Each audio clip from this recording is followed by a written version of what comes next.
Deux priorités pour les enquêteurs avec cette reconstitution. Retracer le parcours de Nordal Lelandais cette nuit-là et vérifier si sa thèse de l'accident tient la route. Le meurtrier présumé de Maëlys affirme avoir fait plusieurs allers-retours entre la salle des fêtes où avait lieu le mariage à Pont-de-Beauvoisin et son domicile de Domessin avant un dernier voyage jusqu'au massif de la Chartreuse où le corps de la petite fille a été retrouvé 6 mois plus tard. Il affirme aussi l'avoir giflé une seule fois alors que l'autopsie a fait état de plusieurs fractures du crâne.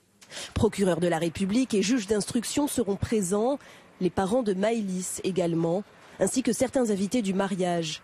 Chacun devra mettre en pratique son récit de cette nuit-là. Il y a rarement de révélations extraordinaires au cours de la reconstitution. Par contre, derrière, il y a tout un travail d'analyse à partir de l'album photo, à partir du travail des experts et surtout en interrogatoire avec la personne lorsqu'elle sera interrogée précisément par rapport aux éventuelles contradictions quelques semaines après. La coopération du meurtrier présumé est cruciale. Or, Nordal Lelandais a tout à fait le droit de refuser d'y participer, car l'objectif final de cette reconstitution peut mettre à mal son récit.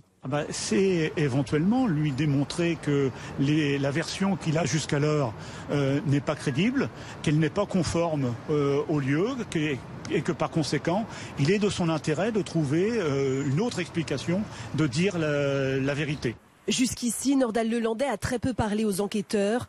Les parties civiles espèrent que ce retour sur les lieux du crime permettra enfin de connaître la vérité.